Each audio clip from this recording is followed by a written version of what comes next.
Halo, Assalamualaikum warahmatullahi wabarakatuh. Selamat datang di channel Dani Juara bersama saya DJ.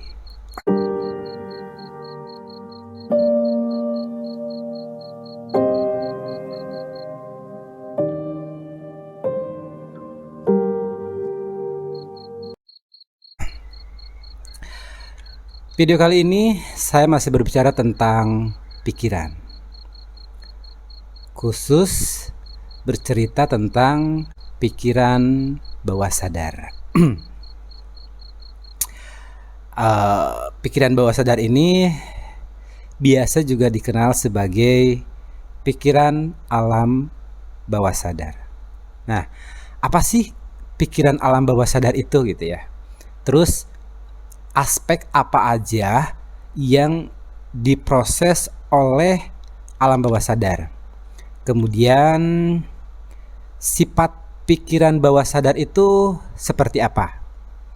Lalu program di alam bawah sadar itu apa aja sih gitu ya? Nah,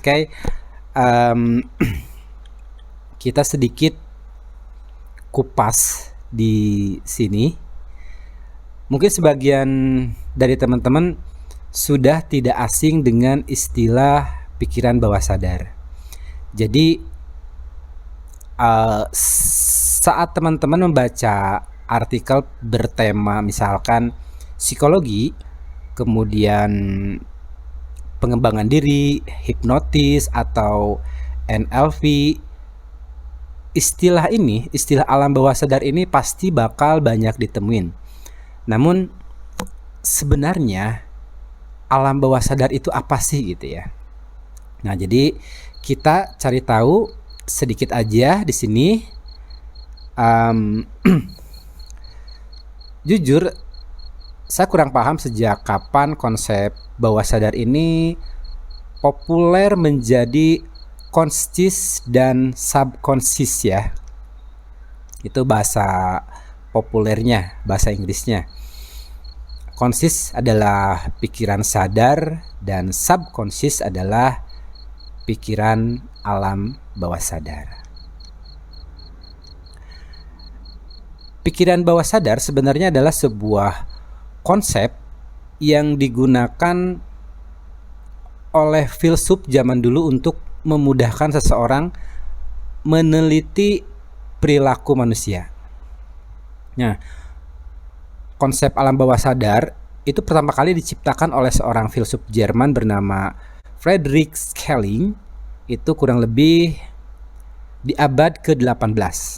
Nah, konsep ini kemudian dipopulerkan oleh seorang ahli saraf dan psikoanalisis dari Austria.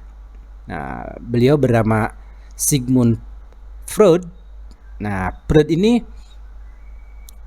berhasil menjelaskan konsep ini itu dengan lebih mudah. Bahkan saat ini hampir semua kalangan hipnoterapis menggunakan terminologi yang digunakan Freud ini dalam menjelaskan pikiran bawah sadar. Lalu kemudian apa sih definisi dari pikiran alam bawah sadar? Okay. Sebelum memahami definisi tentang pikiran bawah sadar, terlebih dahulu saya akan menyajikan sebuah ilustrasi. Ini seperti yang dijelaskan oleh Sigmund Freud. Freud menggunakan ilustrasi gunung es. Nah, untuk menjelaskan mengenai hal ini pada gambar, okay, kita bisa lihat bahwa gunung es yang terlihat di permukaan itu hanya bagian kecil dari semua gunung es yang utuh. Nah, begitu pula dengan pikiran manusia. 88%, nah saya ulangi, 88% dipengaruhi oleh bawah sadar. Sedangkan pikiran sadar kapasitasnya hanya 12% dalam kehidupan manusia. kita dapat melihat bahwa Sigmund Freud membagi pikiran menjadi 3 bagian, yaitu pikiran sadar, kemudian pikiran prasadar, kemudian pikiran bawah sadar. Nah, apa sih pikiran sadar itu ya? Atau bahasa Inggrisnya itu conscious ya. Nah, jadi pikiran sadar adalah proses awal pikiran manusia menerima sebuah informasi, melakukan analisa, kemudian berpikir, dan sesuatu yang dengan sadar itu dilakukan oleh seseorang. Nah, informasi tersebut bisa melalui 5 panca indera. Nah, itu adalah pikiran sadar ya. Contoh misalkan saat ini teman-teman melihat dan mendengar saya melalui layar, oke? Nah, teman-teman mendapatkan informasi melalui visual dan audio. Nah, jadi teman-teman mendapatkan informasi by mata, lewat mata dan lewat telinga. Nah, saat ini pikiran sadar atau pikiran aktif teman-teman pasti melakukan analisa untuk mendapatkan kesimpulan dari video ini. Nah, kemudian setelah alam sadar ada yang namanya alam prasadar, atau bahasa Inggrisnya free conscious mind. Nah, alam prasadar adalah dimensi yang berada di antara alam sadar dan bawah sadar. Jadi dia itu posisinya di tengah-tengah ya. Sebelum masuk ke alam bawah sadar ada yang namanya free conscious, alam prasadar. Nah, ini berfungsi sebagai bridge atau jembatan yang akan mengantarkan informasi. Nah, informasi ini bisa berasal dari alam bawah sadar menuju alam sadar, dia kan sebagai bridge-nya, atau sebaliknya. Jadi bisa dari alam sadar kemudian masuk ke alam bawah sadar. Misalkan saya kasih contoh saat kita mencium parfum. Nah, kita mencium parfum dengan aroma tertentu, katakanlah di sebuah jalan. Nah, itu adalah proses sadar, artinya alam sadar yang berproses. Lalu aroma dari parfum tersebut katakanlah mengingatkan kita pada seseorang yang sudah lama kita tidak bertemu. Nah, proses si bau tersebut kemudian mengingatkan teman kita, itu adalah proses pemanggilan sebuah informasi dari alam bawah sadar kita menuju ke alam sadar. Kurang lebih seperti itu. Atau bahasa lainnya adalah ingatan atau memori. Nah, kemudian pikiran bawah sadar atau bahasa Inggrisnya adalah unconscious ya. Pikiran bawah sadar sendiri merupakan sebuah dimensi di mana semua informasi disimpan menjadi program-program pikiran. Nah, seperti belief system atau keyakinan, kemudian value atau nilai, terus skill tertentu. Nah, itu adalah contoh-contoh program yang ada di alam bawah sadar seseorang. Nah, hal ini bisa berupa program yang sudah ada ya, jadi yang sudah ada dalam diri kita, atau program yang sengaja ditanamkan. Ini mirip banget seperti komputer ya. PC pun ada program bawaan, contohnya misalkan Windows biasanya ya. Kemudian ada program-program yang bisa kita install. Program yang sudah ada adalah segala perilaku yang kita lakukan dan otomatis itu tidak perlu berpikir dan berlatih. Jadi semua hal semua hal tersebut itu udah dikendalikan oleh yang namanya alam bawah sadar, seperti hembusan nafas, kemudian detak jantung, kemudian kedipan mata. Itu semuanya sudah terprogram di alam bawah sadar kita. Nah, sedangkan program yang ditanamkan itu adalah program yang harus dilatih terlebih dahulu. Misalnya kayak jalan kaki. Kenapa jalan kaki tidak otomatis? Ya karena ketika bayi, kita tahu sendiri ya, bayi usia antara 10, 11, 12, 3 atau 14 bulan itu mulai belajar berjalan kaki.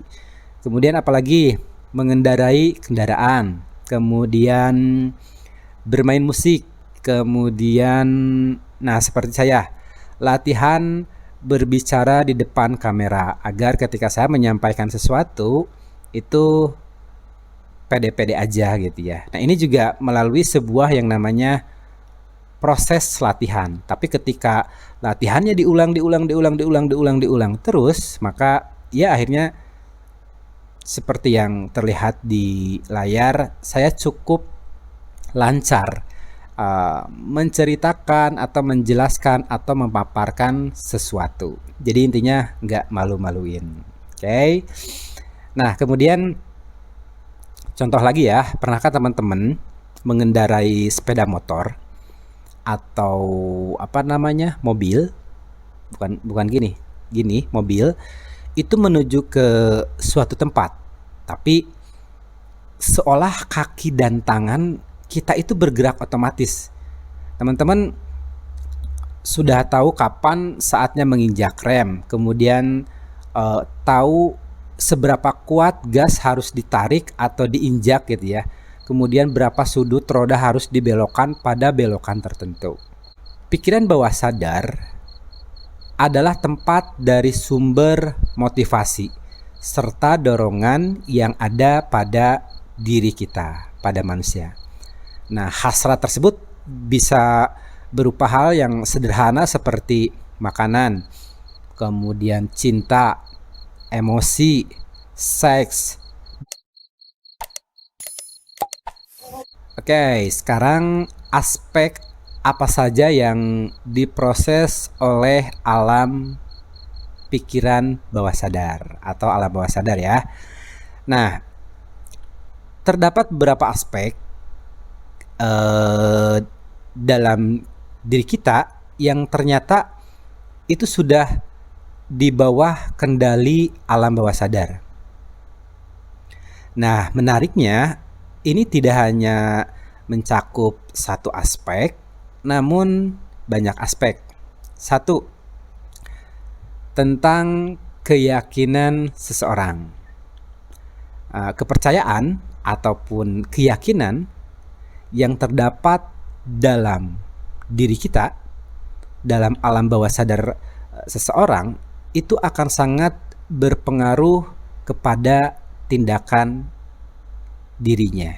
Misal ya, ini contoh-contoh yang umum lah. Mungkin contoh sejak kecil kita misalkan mendengar kalimat dari orang tua misalkan ya, jangan hujan-hujanan nanti sakit gitu kan. Nah, biasanya setelah dewasa kita kadang-kadang takut untuk kena air hujan karena takut sakit. Itu salah satunya. Yang kedua adalah kreativitas seseorang. Kreativitas yang dimiliki oleh seseorang sebenarnya dikendalikan oleh pikiran bawah sadarnya. Hal ini disebabkan karena munculnya kreativitas pada seseorang bukanlah hal yang bisa dipaksa secara sadar. Saya kasih contoh tentang kreativitas. Oh ya, misalkan teman-teman tahu yang namanya sambal A, B. Nah, yang ini ya.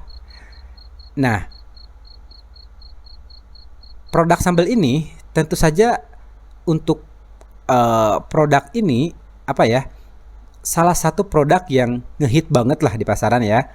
Berbagai swalayan, toko, warung tersedia produk ini. Padahal setiap orang itu bisa begitu saja membuat yang namanya sambal. Tapi dengan kemasan yang menarik, kemudian penyajian yang baik, apalagi juga mungkin namanya AB,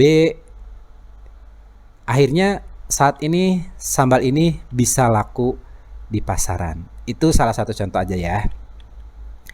Oke, kemudian berikutnya adalah intuisi.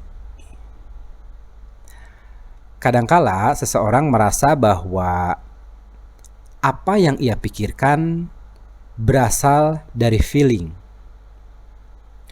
Dan seringkali hal ini tidak membutuhkan proses berpikir secara logis.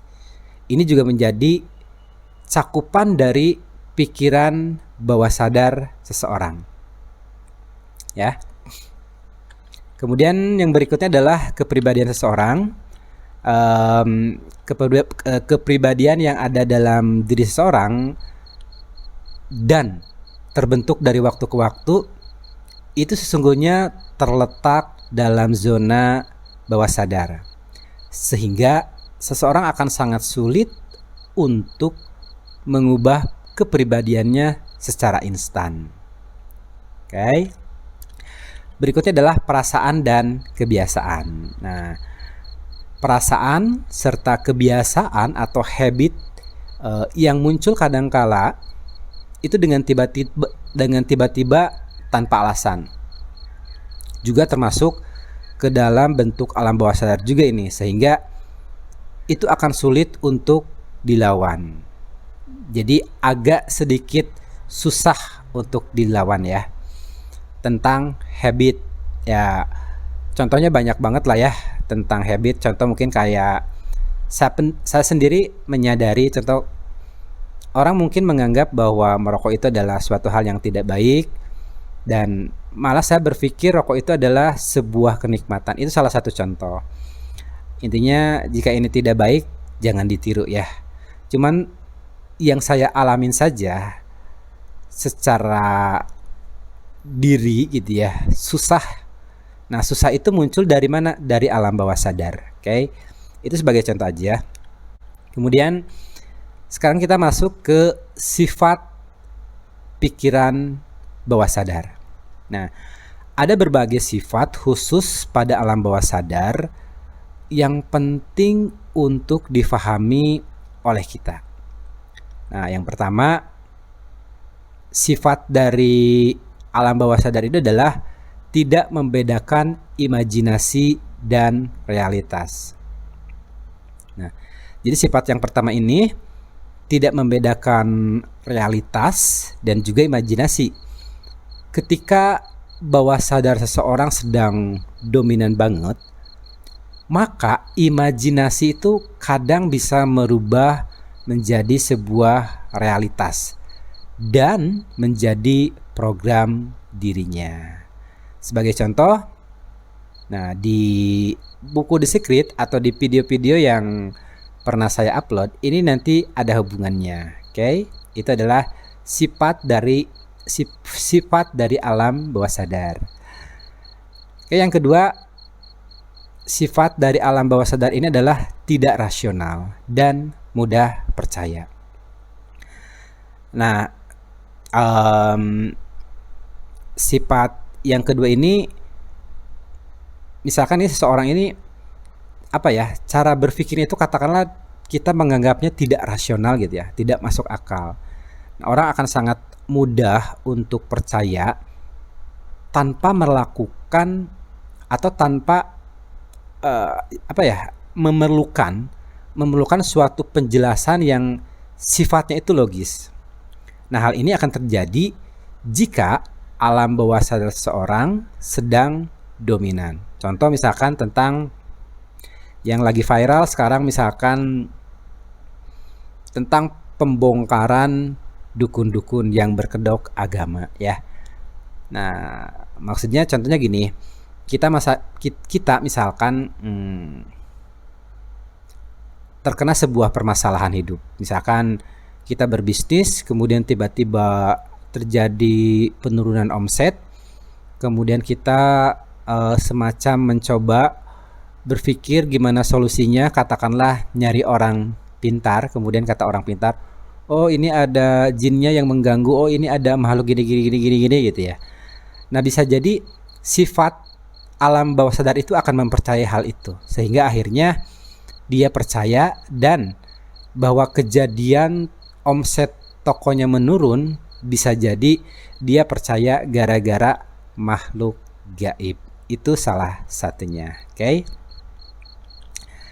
Kemudian yang ketiga adalah pintar serta memahami apa yang difokuskan.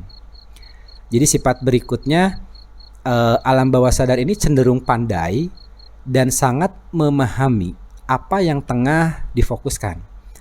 Misalnya saja seseorang yang mengatakan dirinya sedang sehat, maka bawah sadar dari orang tersebut akan semacam mengatakan atau memerintahkan untuk rajin melakukan olahraga, makan makanan yang sehat, dan lain sebagainya. Nah, kalau versi buku The Secret itu adalah ketika masuk ke alam bawah sadar, apapun yang kita inginkan, misalkan saya pengen kaya, saya pengen tajir, saya pengen banyak uang, akan ada situasi, peristiwa, atau orang yang akan menghubungkan dengan apapun yang kita inginkan. Oke, benar sekali. Nah,